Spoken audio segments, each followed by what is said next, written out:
الحمد لله رب العالمين وبه نستعين والصلاة والسلام على سيدنا محمد وعلى آله وصحبه أجمعين سبحانك لا علم لنا إلا ما علمتنا إنك أنت العليم الحكيم اللهم رب اشرح لي صدري ويسر لي أمري واحلل عقدة من لساني يفقه قولي اللهم افتح لنا فتوح العارفين وفقهنا في الدين وعلمنا تأويل أما بعد.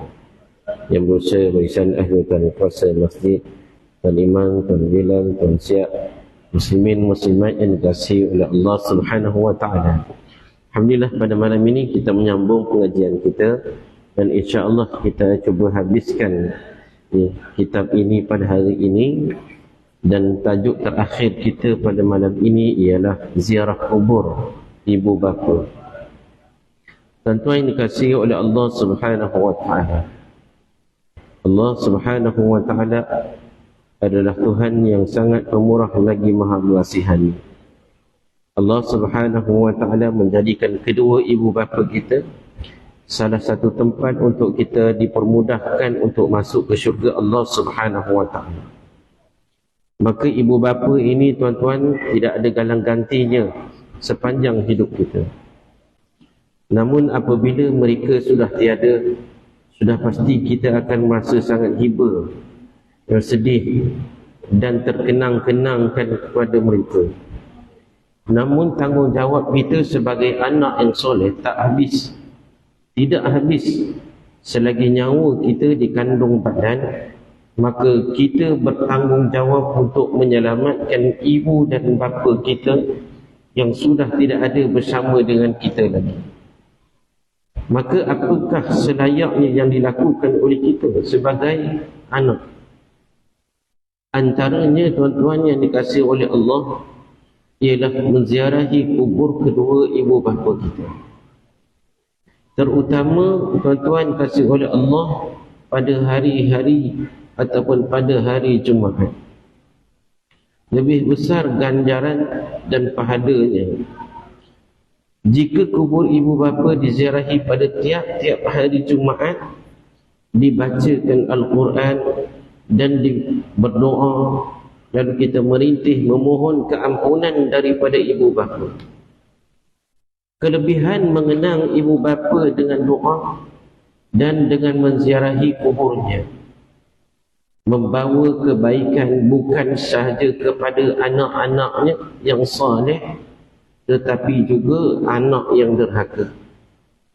Sekiranya kita ni tuan-tuan bukanlah anak yang soleh ketika ada ke ibu bapa kita, tetapi apabila kita sampai masa Allah Ta'ala campakkan hidayah, insaf kita.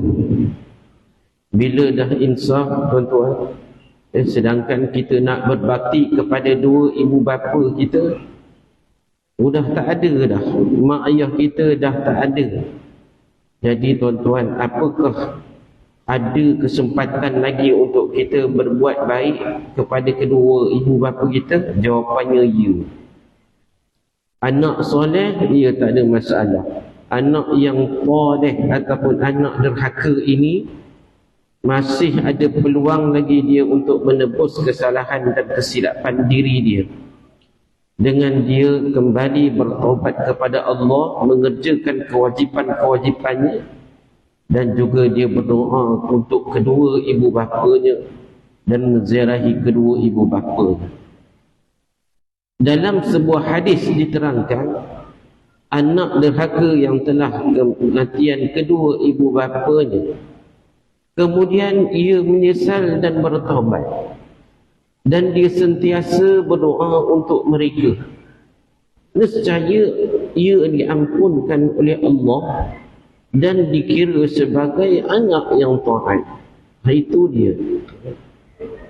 Nak cerita bagi betapa kasihnya dan sayangnya Allah kepada makhluk dia, hamba dia. Walaupun dah jadi anak yang derhaka, tapi rupanya ada peluang lagi untuk dia menjadi orang yang soleh, sekalipun mak ayah dia sudah pun tiada. Ini disebut dalam kitab I'anatul Talibin. Orang yang mati, tuan-tuan dikasihi oleh Allah, sentiasa berhajat kepada doa untuk diri mereka. Satu ungkapan yang sering kita dengar, ya tak? Kenangkanlah daku dalam doamu. Biasa orang sebut. Kenangkanlah daku dalam doamu. Rayuan ini bukan sahaja untuk orang yang hidup, tetapi tuan-tuan dikasihi oleh Allah, dia sentiasa dirayukan juga oleh orang yang sudah mati. Bahkan orang mati lebih berhajat doa daripada kita. Ini diterangkan dalam sebuah hadis. Maksudnya, orang yang mati dalam kuburnya adalah seperti orang yang sedang tenggelam meminta pertolongan. Orang yang mati ini seperti orang yang tenggelam, orang yang lemah. Orang tenggelam ni tuan-tuan, ya, apa sahaja yang boleh dia capai, dia akan capai. Sebab itu kalau dia capai orang, ya, orang nak selamatkan dia, kalau dia mengelupu macam tu, yang nak menyelamatkan dia pun jadi terancam. Kalau orang dah tenggelam, tak kira tu, ya, kayu ke, apa-apaan ke, apa saja dia akan capai dia. Sebab apa? Sebab dia nak menyelamatkan diri dia. Nampak perumpamaan orang lama, ya? Bahkan orang yang sudah pun meninggal dunia lebih teruk lagi, kerana mereka sudah tidak ada harapan. Orang-orang kita ni atas muka bumi ni, kalau susah masih ada peluang lagi. Sebagai contohlah, hutang banyak, hutang kiri, hutang kanan, hutang depan, hutang belakang, atas pun hutang, bawah pun hutang. Hutang-hutang ini boleh dibayar lagi. Contohnya tuan-tuan, kalau misalnya kata kita punya bil air melonjak sampai 300-400, tuan-tuan, walaupun 300-400, tapi kalau kita bayar sikit RM50, dia tak boleh nak potong kuih. Sebab bukan kita tak bayar, kita bayar. Kita bayar, cuma bayar tak habis. Bayar tak habis. Jangan sampai dia potong. Dia potong memang kena lah. Masih lagi ada harapan. Kalau kita di dunia ni, kalau nak makan, tuan-tuan, beras ada, lauk tak ada, duit pun tak ada, apa susah, ya? Tuan-tuan, kita belajar sikit cara untuk tangkap burung pati dekat apa ni, dekat market tu. Berlambak-lambak burung pati, ya, tak ada siapa makan. Ataupun sungai kita luas lagi, masih ada lagi, ya, barang seekor dua ikan yang ada di dalam tu, boleh kita buat lauk. Tetapi kalau orang yang dah mati, apa usaha dia? Apa usaha dia? Tak ada usaha dah. Dunia ni tempat berusaha, akhirat tak ada dah. Betul-betul harap simpati orang. Orang yang di luar tu, dia memang berharap simpati orang lain. Kalau miskin, teruk sangatlah, ya. Tapi dia boleh juga buat kerja sikit-sikit ke, ataupun paling kurang dia carilah barang berantung sampah ke, ataupun mana-mana restoran hak tak habis tu, ya tak? Pergi kedai mak-mak kat mana ke, dia tengok makanan tak habis. Boleh tak saya nak yang ini? Kata, orang ni makan tak habis, ya. Orang bagi aja. Ya, orang bagi je, kita makan lepas lah. Tapi orang mati ibarat orang yang tenggelam, tidak ada tempat lagi untuk berpaut. Maka sudah pasti menunggu supaya rahmat daripada doa daripada anak dia. Seorang anak ni kalau dia tak berdoa untuk ibu dan ayah dia, tak payah lama, 3 hari cukup. maka dia ni bolehlah kita katakan dia ni ciri-ciri anak derhaka. Ciri-ciri anak derhaka tidak mendoakan ibu dan bapa dia. Dah cukup 3 hari. Baru ni ada saya tengok satu YouTube. Apa kerang tajuknya? Saya pun dah lupa. Anak-anak apa? Anak-anak neraka ke apa? Tak orang sedap jugalah. Kenapa tuan-tuan?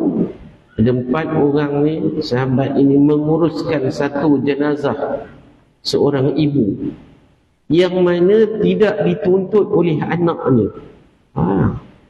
Kan dia tak ada anak, dia ada anak. Tapi anak tidak mahu menuntut jenazah ibu untuk diuruskan. Anak apa macam ni? Tuan-tuan ni kasih oleh Allah. Anak apa macam itu? Ada. Sangat-sangat duka cita. Cumanya ialah mudah-mudahan diberikan hidayah kepada mereka. Jadi si mati akan sentiasa mengharapkan doa anaknya atau saudaranya ataupun sahabat handainya. Kita ni kadang-kadang ada kawan-kawan yang kita ingat. Dan kadang-kadang kawan kita ni ada yang dah tak ada pun. Umur saya ni 47. Ya. Bila tengok gambar sekolah, dah tanda dah. Yang ni dah tak ada. Yang ni dah tak ada. Yang ni dah tak ada. Ya. Bila tuan-tuan, kita ni orang yang mengaji, orang yang baik, orang yang soleh. Kalau kita terkenangkan dia, jangan kita hanya terkenang saja. Ya, detikkanlah hati kita supaya Allah mengampunkan dosa dia, ataupun kirimkanlah Fatihah buat dia. Kalau Fatihah tu rasa panjang, kirimkanlah qul huwallah pada dia. Ya. Itu tanda kita sahabat yang baik. Ya. Ini kadang-kadang cerita pula keburukan dia. Ini tak betul. Kalau ada dengan kawan, maka ceritakan kebaikan dia. Itu dia. Tuan-tuan dikasih oleh Allah. Apabila rahmat doa ini sampai kepadanya, maka tidaklah terkira sukacitanya dan dirasainya akan rahmat itu lebih berharga dari dunia dan segala isinya. Bagi orang yang menunggu doa keampunan daripada Allah Subhanahu wa ta'ala, maka orang-orang ini tuan-tuan, apabila dia mendapat doa daripada orang yang hidup, seronoknya. Seronok sebab mereka bukan dapat tiap-tiap hari. Orang ini bukan dapat tiap-tiap hari bahagian dia. Anak-anak yang soleh, ia mendoakan mak dia. Tiap-tiap hari mak dia dapat.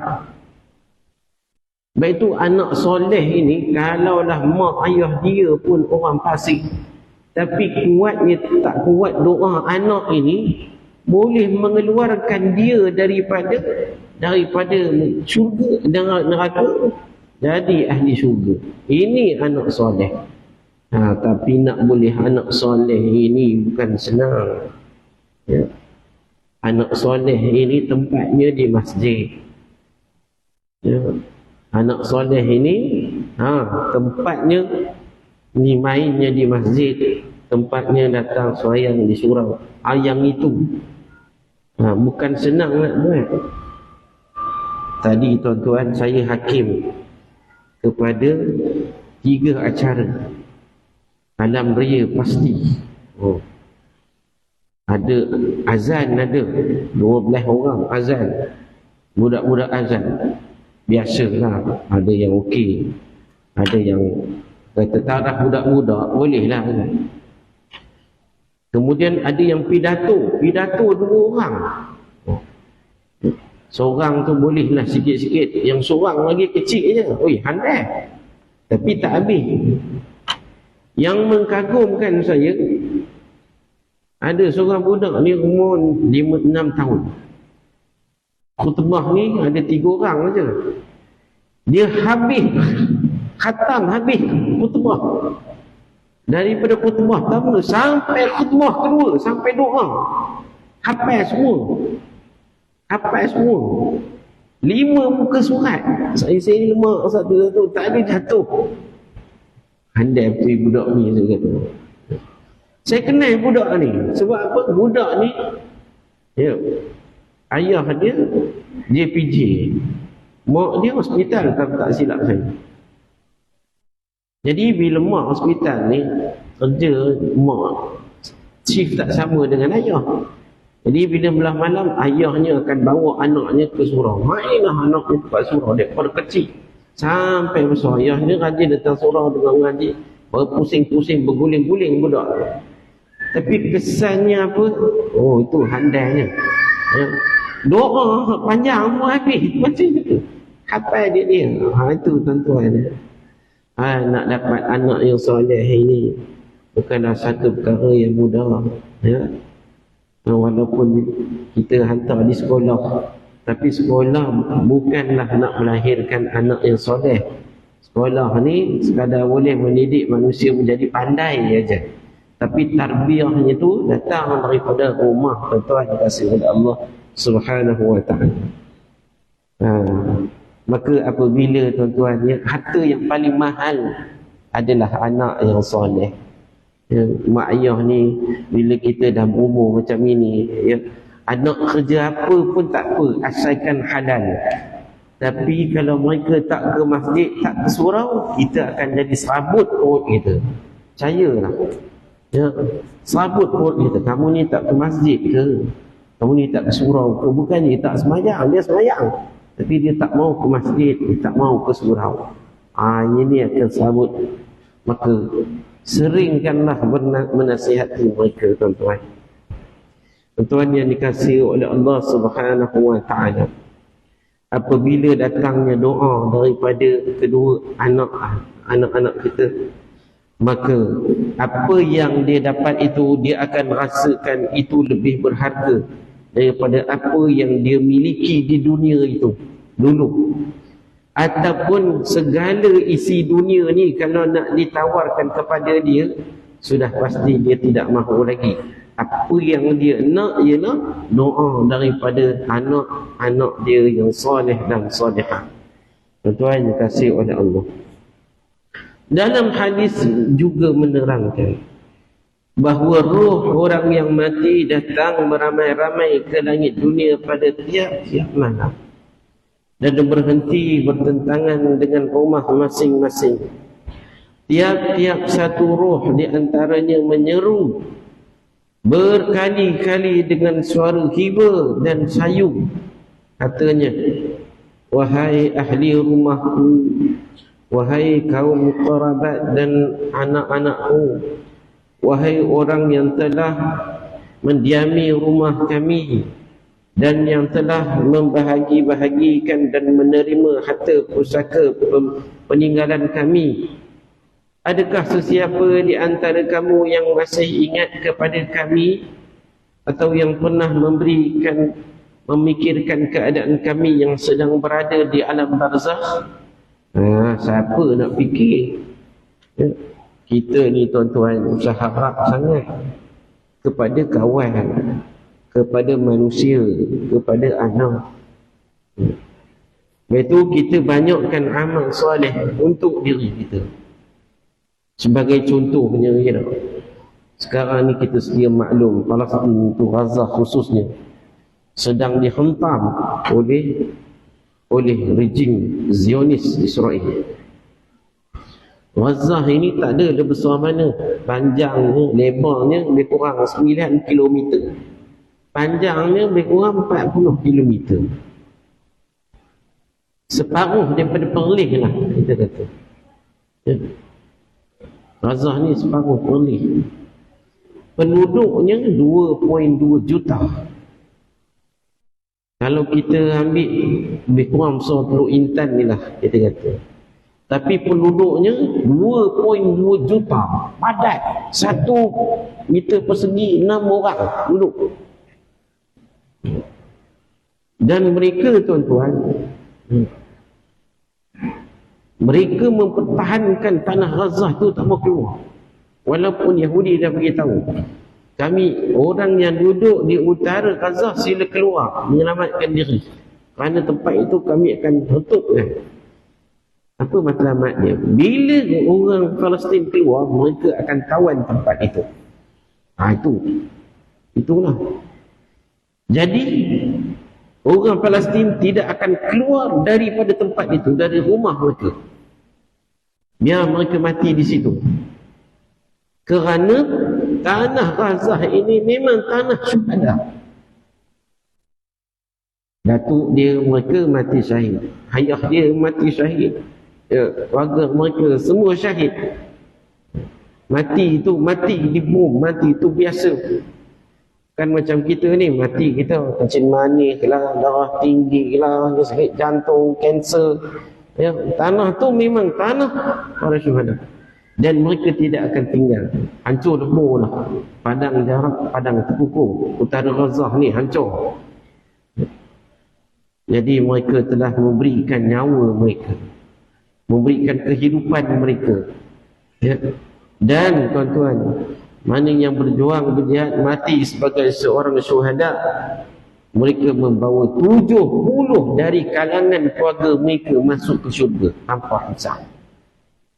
70 orang seorang. Tuan-tuan, ya, maka kita ni, tuan-tuan, ya, apa yang patut kita lakukan? Kita sedia maklum dah. Sekarang dia adakan kutipan. Jadi kutipan tu jangan dibagi apa yang ada dalam poket kita semata-mata. Bagi RM10, bagi RM20, ya. Jangan. Berikan apa yang ada dalam simpanan kita sebahagian. Pergi cucuk sikit. Ya, dalam bank ada berapa? Ada RM50,000. Bawa keluarlah RM1,000. Ya, bagi pada mereka. Bagi itu bukan bagi untuk dia pun, ya, bukan untuk mereka, ya.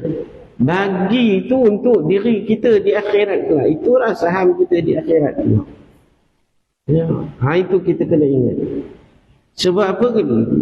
Sebab kalau kita simpan, tiba-tiba mati, bukan kita punya dah beragih-ragih dah.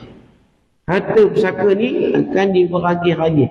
Dibayarkan hutang, mula-mula uruskan jenazah. Siapa? Duit mana datang uruskan jenazah? Duit kita, duit si mati. Dah siap itu, carikan pula hutangnya. Ya tak? Bayarkan hutangnya. Tengok hutang haji dah buat ke belum? Belum lagi haji. Upahkan haji. Berapa lagi tinggal? Tengok ada wasiat dah. Ada wasiat harta untuk pergi masuk ke masjid sikit. Wasiat bagi kepada jiran dia sikit. Wasiat kepada untuk kawan dia sikit yang susah. Ada lagi baki. Baki itu dikeroyok, dibahagi-bahagikan dengan anak-anak dia. Ya. Anak ini lama mana boleh ingat keadaan ayah dia? Ya. Seminggu memang sedih, 2 minggu sedih lagi, sebulan tuan-tuan kasih Allah. Fitrah manusia, kita ni pelupa. Ingat, tapi tidak selama-lamanya. Jadi masa mula-mula memang kita laba lah untuk orang datang semayang ramai-ramai. Ya. Orang bacakan tahlil 3 hari 3 malam. Ya, doakan untuk kita. Lepas 3 hari 3 malam dah tak ada dah doa. Harapkan anak kita je lah. Lepas daripada tu, kalau anak yang tadi tak datang masjid surau, apa jadi?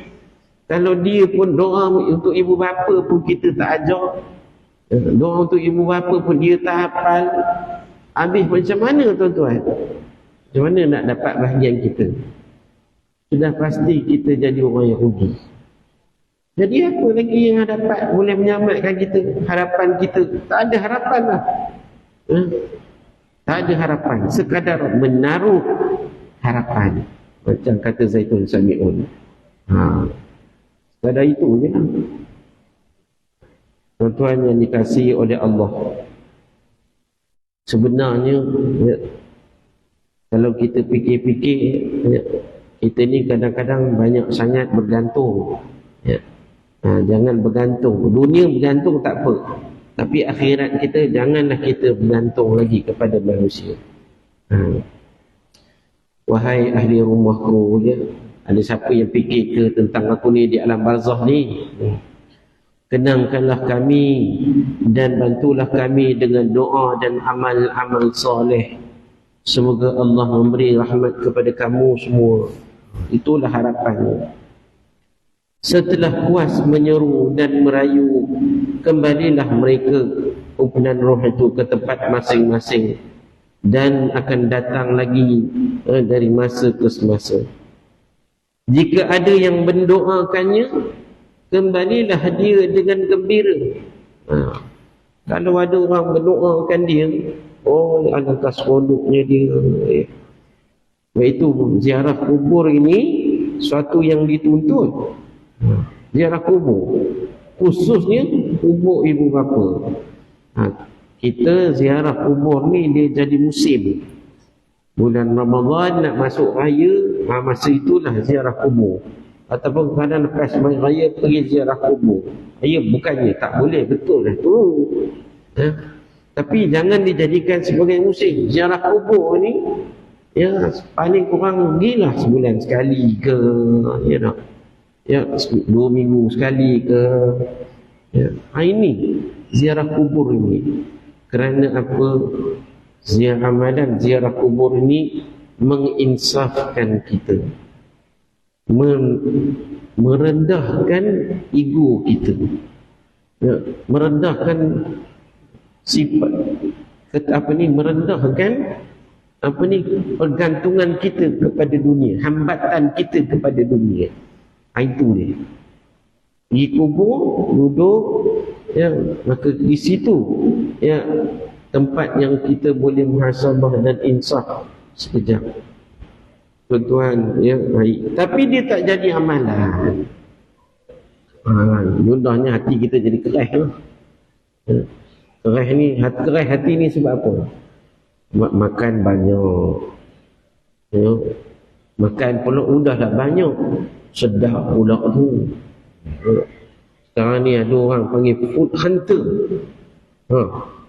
Food hunter, pemburu makanan. Suka tengok dalam Facebook, dalam TikTok, viral. Pergi ya, pergi habis makan ya. Sekali makan beratus-ratus makan ya. Ni banyak makan ya, jadi malas ibadah. Kemudian lagi yang jadi keras hati buat apa? Banyak ketawa.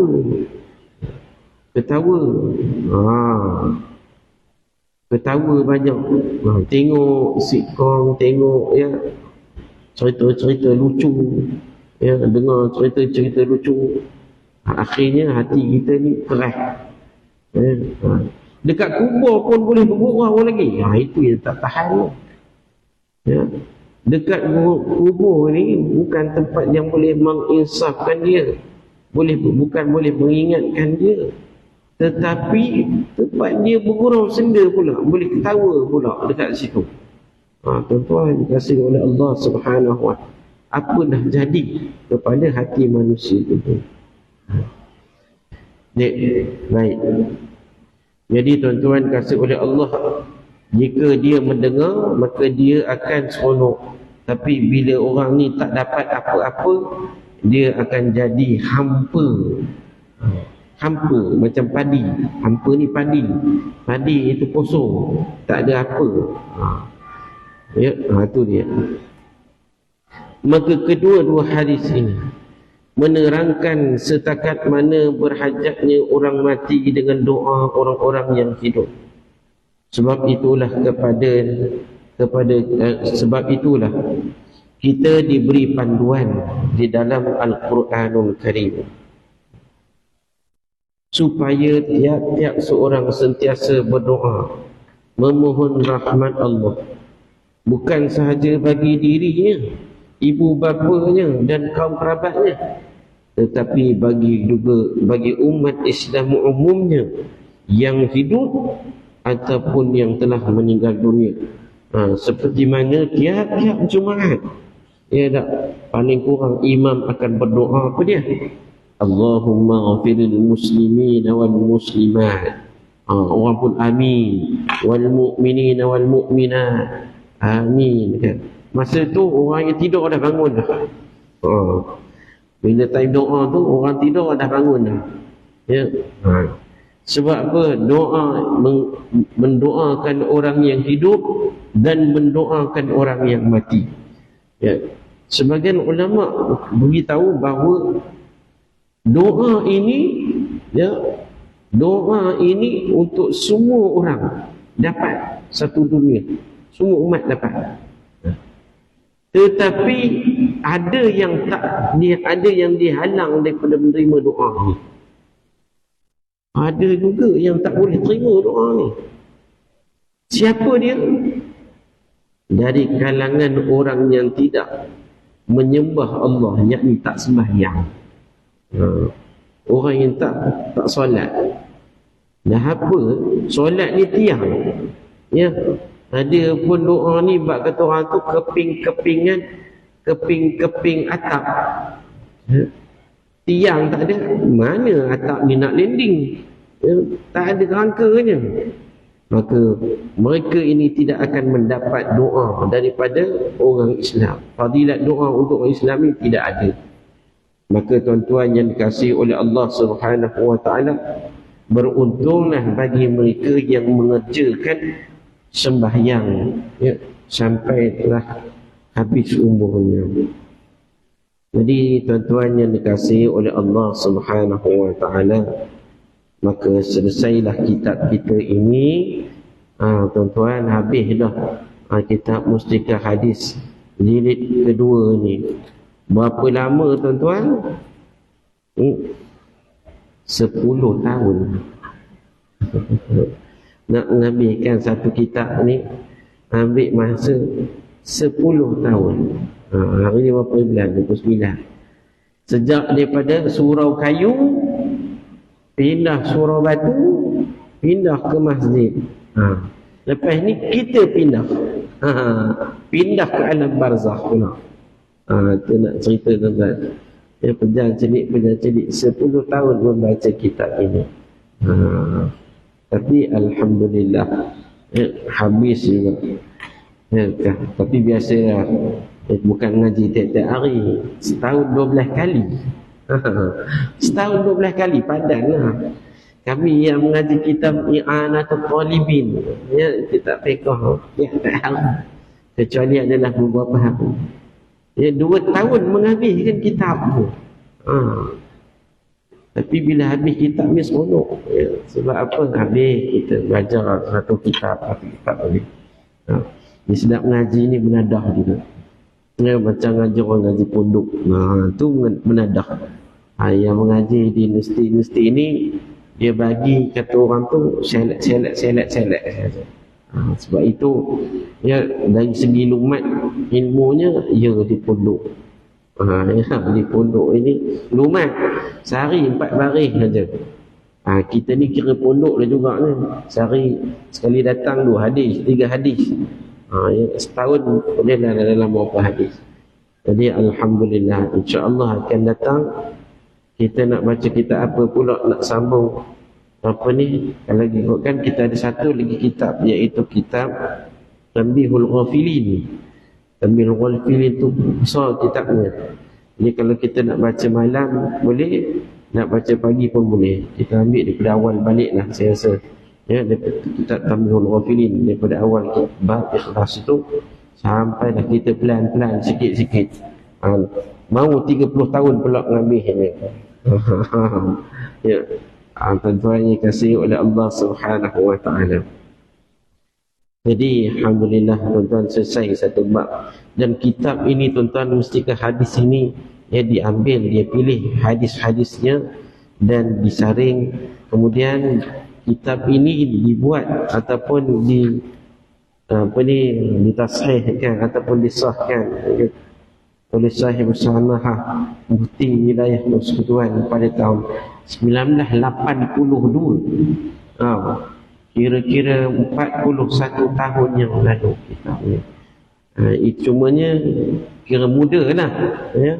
Ada kitab-kitab yang lama yang ratusan tahun umurnya, ya. Contohnya kitab Ihya Ulumuddin, tu ratus tahun umurnya, dibaca lagi pada hari ini. Ya, tuan-tuan kasih oleh Allah. Ya, kita semakin hari bukan nak pandai, tidak. Pandai ini kena belajar ngaji khusus. Kita ni sambil bekerja, kemudian dalam masa yang sama kita mengaji.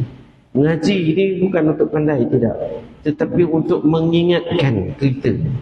Sebab Allah Ta'ala sebutkan, وَذَكِّرْ فَإِنَّ الذِّكْرَ تَنْفَعُ الْمُؤْمِنِينَ. Berikanlah peringatan dan berikanlah ingatan, ya, kerana saling ingat mengingati ini memberikan manfaat kepada orang-orang mukmin. Ini Allah Ta'ala sebut, ya, bukan kita saja-saja sebut, bukan. Ini Allah Ta'ala yang sebut. Maka sebab itulah kita, tuan-tuan kasih oleh Allah, datang, ya, dengar walaupun tak sepenuhnya, tetapi rahmat Allah turun, keampunan Allah dapat, ya, keampunan Allah dapat, rahmat Allah turun dapat, dan kita dikira orang yang berada di dalam taman-taman syurga Allah. Ya, bagaimana besok taman syurga itu? Inilah orangnya, dia taman syurga. Masjid Sicily punya dulu, ini orangnya. Ya, tapi nak jadi ahli taman syurga ni, sudah pastilah hadir ke masjid, hadir ke surau. Tuan dikasihi oleh Allah Subhanahu wa taala. Saya kira alhamdulillah, ya, masjid ini, ya, banyak kuliah-kuliahnya. Tinggal laginya orang saja yang datang tak datang, ya. Perlu diingatkan, alhamdulillah. Jadi tuan-tuan, ya, insya-Allah akan datang saya akan bacalah kitab Tanbihul Ghafilin pula. Ilmu tasawuf untuk sama-sama kita muhasabah diri, mengingatkan diri. Banyak hadis-hadis dalam tu dan juga kisah-kisah dan riwayat-riwayat yang menyentuh hati kita, menginsafkan kita. Kerana apa? Tanbihul Ghafil ini peringatan bagi orang yang lalai. Bukan lupa, lalai. Kalau lupa ni, ya, mungkin sikit lagi. Ini lalai, tak ingat langsung.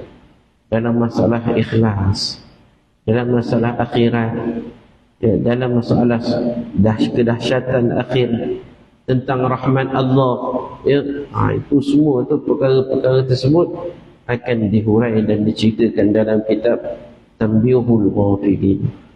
Maka tuan-tuan, yang marilah kita sama-sama, ya, cuba istiqamahkan diri kita. Istiqamah. Sekarang ni ialah senang guru, dulu susah guru, ya. Cuma sekarang ni ialah guru yang bertauliah ni dah jadi makin kurang, ya. Yang tak bertauliah ramai, yang bertauliah ni kurang. Yang bertauliah pun tak boleh pergi negeri lain, sekadar negeri Perak sahaja, ya. Kalau yang tauliah Selangor, negeri Selangor sahaja, ya, tak boleh. Perbezanya wallahu alam lah, tak tahulah, di atas kuasa raja masing-masing, majlis agama Islam masing-masing. Tuan-tuan, dan tauliah ni pula boleh dibatalkan, ya. Tauliah ni dia ada peperiksaan. Kita Perak ni ada peperiksaan khas. Periksa satu, dah lulus periksa, temu duga pula. Ada orang lulus periksa, lepas tu nak tengok temu duga. Kenapa nak temu duga ni? Nak tengok dia ni fahaman mana, Salafi ke, Wahabi ke, Syiah ke, itu dia. Ada orang ambil tauliah, dia tak lulus beberapa mata pelajaran, boleh ulang. Ada saya jumpa tu ulang 8 kali lah. 8 kali, gigih dia. Dah berumur dah, tapi dia gigihkan juga. Yang muda ni tak mau ambil. Itu saya tak tahulah, saya nak bagi tahu. Jadi cukuplah sekadar itu pada malam ini. والله تعالى أعلى وأعلم. أقول قولي هذا وأستغفر الله لي ولكم. السلام عليكم ورحمة الله وبركاته. أعوذ بالله من الشيطان الرجيم. بسم الله الرحمن الرحيم. الحمد لله رب العالمين، والصلاة والسلام على سيدنا محمد وعلى آله وصحبه أجمعين. اللهم اجعل جمعنا هذا جمعا مرحوما، وتفرقنا من بعده تفرقا معصوما. اللهم اجعلنا من الذين يستمعون القول فيتبعون أحسنه. ربنا عليك توكلنا وإليك أنبنا وإليك المصير. ربنا آتنا في الدنيا حسنة في الآخرة حسنة وقنا عذاب النار. وصلى الله على سيدنا محمد وعلى آله وصحبه أجمعين، والحمد لله رب العالمين. السلام عليكم ورحمة الله وبركاته.